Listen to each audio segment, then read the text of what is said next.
lên bùng khởi kín lên hoa dòng dòng cờ tan lần đó chắc đê gà từ chiếc cây hờ đi mơ quan cơ cây cơ nắp mơ nhai chủ nghĩa mơ át cây khắp núi xanh mơ tuông răng rái đặt chỗ đê gà lo trôi bằng tuôn ấy hoa mà hơ đi mơ thì hơ là châm gôn cơ bộ bằng cây năng cơ tự chúa hình ngăn ta ban nô học sắc mơ muốn buồn sang học về đại chim cha cơ văn buồn sang cơ bù hơ đâm mơ bị thầm mừng nghe lúc đừng linh ca han trọng cờ tan đê ga xa ai suốt chi phùng gió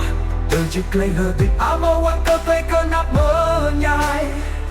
là cha đê ga sợ đắng gốc cây chấp hỏng cây cờ rư cờ ăn đê ga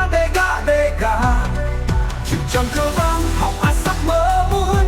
mơ ra phung không mơ cha để ra mơ lại hồng cơ gì mơ bé cơ súng phá nắp cơ ra nắp tí la tí cơ rong bí cơ chắc lần cha để ga hơi dòng lá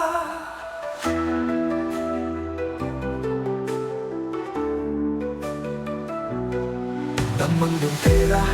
ai dụng cho cơ tan tu cơ răng lăn ga cơ chắc thì cơ ra cơ nằm mơ mắt hơ cơ vang lăn đĩa đòi ông trong mơ sẽ xì vui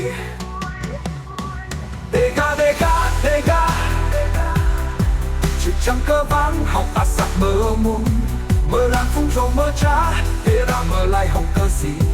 mơ bé cơ súng phá nắp cơ ra năng tì lăng tí cơ rong vì cơ chấp lăng cha để ga hơi lòng lá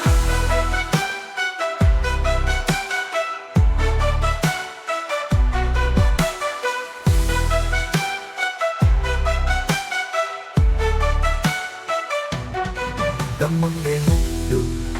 linh ca han chọn cờ tan đê ga xa ai suốt chi phùng gió về chiếc cây hơ đi mơ quan cơ cây cơ nắp mơ nhai là cha đê ga sợ đắng ngốc cơ chấp hỏng cây cờ rư cờ ăn đê ga chịu trong cơ vang hỏng sắc mơ muốn mơ ra phung sâu mơ cha để ra mơ lại hồng cơ gì mơ bé cơ súng phá nắp cơ ra nắp tí lắm tí cơ rong bí cơ chấp lăn cha để ga hơn lòng lá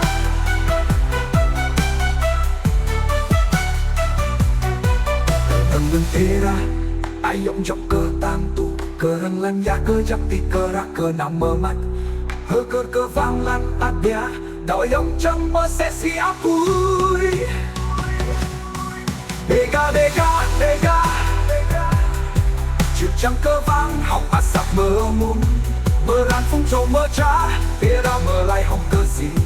mơ bé cơ súng phá nắp cơ ra năng tí lăng tí